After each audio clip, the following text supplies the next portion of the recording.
Hey, what's up guys? Welcome to your 59th Android tutorial for the new boss, and again with me, Travis. And what we're going to do in this tutorial is basically, let me go back here. Again, you can switch your landscape and portrait view by 7 or 9 on your numpad and make sure the num lock is disabled if you're on Windows. And basically what we're going to do is we're going to be able to redefine this layout, whether it's in landscape or portrait mode. And I didn't want to create a whole new layout just for this example, so we're going to use this first little activity that we created. So as you can see here, it won't really matter when we turn it to landscape mode, but let's say we had like 5 buttons or something like that, and then we switch over into landscape mode.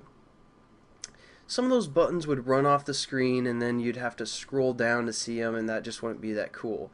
So what we're going to do is set these 2 buttons to be side by side instead of vertical. So a horizontal layout there. And basically that's all this tutorial is going to be. Pretty simple, pretty easy, but basically I just wanted to show you guys the concept of you can rearrange how it looks in landscape and in portrait separately. So that's what we're going to do in this tutorial. Nothing sweet for the most part, but it's useful. You can set again the orientation and the manifest like we've done before, I believe, so it won't rotate. But let's say you do want to allow it to rotate and you just want to switch up the basically the way it looks. So we're going to open up, what was that activity called, or that layout called? Main, was it? Okay, so we open up our main XML, and basically we're just going to grab everything that's in here and copy it. Because we kind of want it to be the same, we're just going to change up some stuff. So now what we need to do is right here we created a folder previously right when we were setting up this application. We haven't got to it yet, but basically this layout land is where we're going to define what it looks like in the landscape view. So what we're going to do is just right click on this folder and go to new Android XML file, and we need to call it the exact same name. So we're going to say main.xml.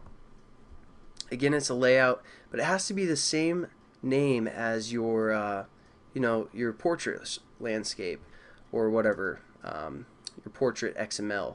So there we go, we have that set up. Now what we're going to do is basically, let's see here, paste everything and check it out. That's what it's going to look like as of now, just like I showed you on the emulator. But now we're just going to change up something. So we're just going to copy a linear layout and paste it here. Like I said, it's not too complex of a tutorial, but we're just going to change this to horizontal, and then check it out. It's a little bit different, a little bit nicer, not really, but it works. And then we can also do something like new text view, just that appears in the landscape view, like text view, Android text. Nothing awesome, but we're gonna go with it.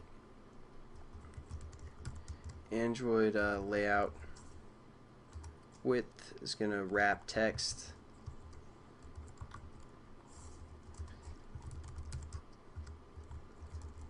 And you guys are pretty familiar with the whole XML thing by now, I hope.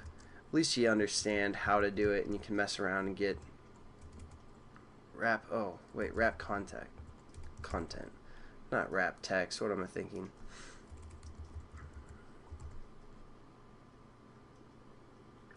So there we go. Now we have this magic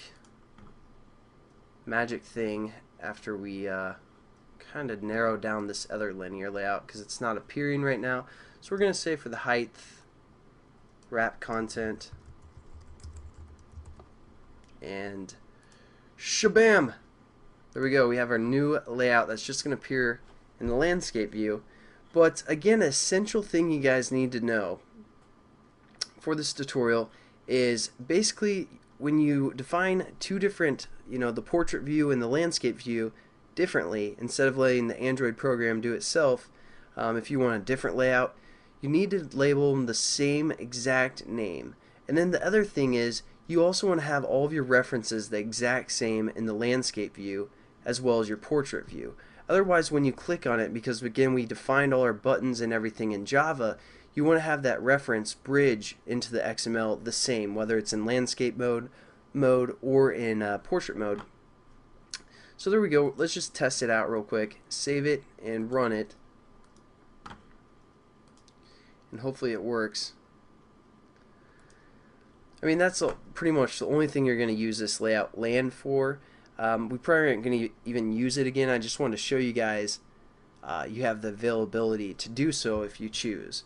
So, you know, it's kind of nice if you're developing some kind of game that, you know, the menu, you want all those items or all those buttons laid out a certain way. Generally, I just set the landscape or set the portrait view in the Android manifest if I wanted to do something like a game, but just giving you guys the option or the choices to do so. Like I said, I just keep talking to kind of delay some time here because I'm kind of sick. I don't know what that's about, but there we go. And let's start up our starting point activity. Everything works in portrait view. Now let's switch over to landscape view. Again, we get this magical text that only appears in that view, and it goes away once we go over there. And again, all our references are the exact same, so we're going to click this as well. And as you can see, if we you know, if we add one here, it's at 6 right now, and if we switch it over, it kind of restarts everything. So that's something you guys will kind of want to take note of as well, because right now our total is 0 again, even though it's 6, and then we tilt our phone and you're like, crap. But you know, for menus and stuff, it's gonna work for you. So hopefully you guys enjoyed that tutorial, even though it's kind of lame, but I'll catch you guys in the next one. Have a good one.